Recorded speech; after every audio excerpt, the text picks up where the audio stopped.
முதல்ல இந்த விழா ஏற்பாட்டாளர்களுக்கு சிரம் தாழ்ந்து எனது நன்றியையும் வணக்கத்தையும் தெரிவித்துக் கொள்கிறேன்.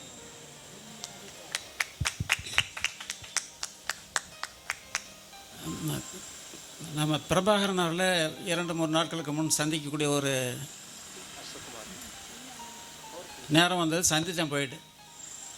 அப்பொழுது அவருடைய வகுப்பு தோழிக்கு ஃபோன் பண்ணி ஐயா வந்திருக்காரு அப்படின்னு ஃபோன் பண்ணி கொடுக்குறாரு. ஹலோ, நீங்கள் நல்லா இருக்கீங்களாம்மா அப்படின்னு. எப்பா அதே குரல் அப்படிங்கிறாங்க அவங்க.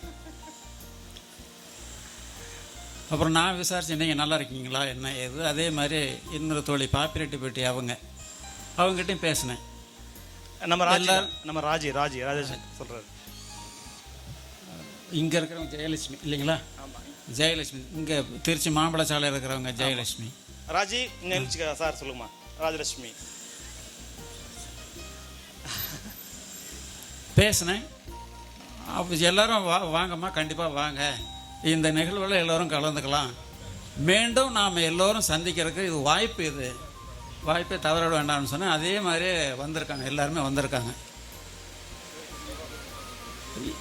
அடுத்தது என்ன அப்படின்னா, இந்த மாதிரி நிகழ்வுகள் நடக்கிறதுல நம்ம ஒரு ஃபேமிலி இல்லை, அப்போ படித்த எல்லா ஃபேமிலியும் இப்போ ஒன்றா சேர்றோம். மறுபடியும் எல்லா நிகழ்ச்சிகள்லையும், ஒரு குடும்ப நிகழ்ச்சிகள்லையும் நம்ம எல்லோரும் சந்திக்கிறதுக்கு ஒரு நல்ல வாய்ப்பாக இது அமைஞ்சிருக்குது. 35 ஆண்டுகள் கழித்து மீண்டும் சந்திப்போமா அப்படிங்கிறத அப்போ நாம் நினச்சிருக்க மாட்டோம். இன்றைக்கி காலையில் என் ஸ்டூடெண்ட்டாக ஆத்தூரில் ரெகுலராக பார்க்குறேன். அவங்க வீட்டுக்காரரும் எனக்கு நல்லாவே தெரியும். வந்தவங்க ஆசீர்வாதம் வாங்குகிறாங்க. ஏமா நீங்கள் திருச்சியா அப்படின்னு. சார் இல்லை சார், ஆத்தூர் சார் அப்படிங்கிறாங்க. அவங்க ஆக்சுவலாக ஹேர் ஸ்டைல் மாற்றினதில் எனக்கு அடையாளமே தெரியல. கமிழ ஆமாம் மோகனா. அவங்க சாரும் ரொம்ப நெருக்கமானவர் தான். ரெகுலராக வருவார். சார் நான் இப்போ அங்கே இல்லை, வெளியில் பிஸ்னஸ் விஷயமாக வெளியே வந்துட்டேன் அப்படின்னார்.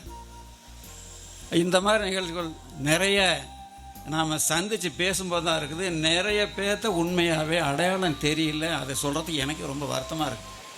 இதுக்கு காரணம் என்னென்னா, அந்த லாங் கேப், இடைவெளி. இதுதான்.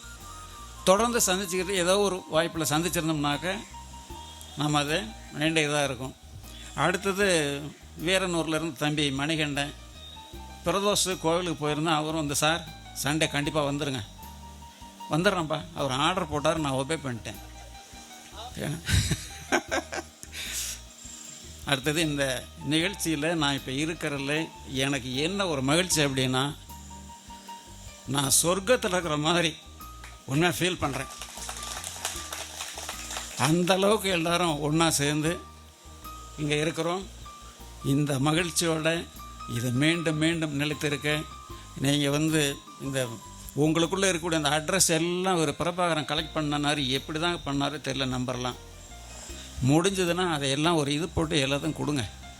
மீண்டும் எதுலையாச்சும் சந்திக்கிறதுக்கும் மற்ற இதுக்கு எல்லோரும் நம்ம தொடர்பு கொள்கிறதுக்கு அது நல்ல ஒரு வாய்ப்பாக அமையும். அடுத்ததாக நீங்கள் உங்கள் குழந்தைங்க, உங்களுடைய பேரண்ட்ஸ், ஐயா சொன்னார், பேரண்ட்ஸை நல்லா பார்த்துக்குங்கன்னு சொன்னார் ஐயா, தமிழையா சொன்னார். உண்மையாகவே அது தேவை. அந்த பேரண்ட்ஸ் எல்லாத்தையும் பார்த்துங்க. குழந்தைகளுக்கு நல்ல வழிகாட்டி எதிர்காலத்தில் அவங்க ஒரு நல்ல நிலைமை அடைகிறதுக்கு நீங்கள் போடுற விதத்தான். விதைச்சிங்கன்னா ஒன்று மரமாகும், இல்லாட்டி உரமாகட்டும், ஏதாச்சும் ஒன்று நடக்கட்டும். அதை செய்யுங்க. நீங்கள் எல்லோருமே வாழ்வில் எல்லா வளங்களும் பெற்று ஆயுள், ஆரோக்கியம், ஐஸ்வர்யத்தோட எல்லா 16 செல்வங்கள் சொன்னால் எல்லாத்தையும் பெற்று நீடூழி வாழ வேண்டும் என்று வாழ்த்தி விடைபெறுகிறேன். வணக்கம். Thank you sir. Thank you so much. So அடுத்து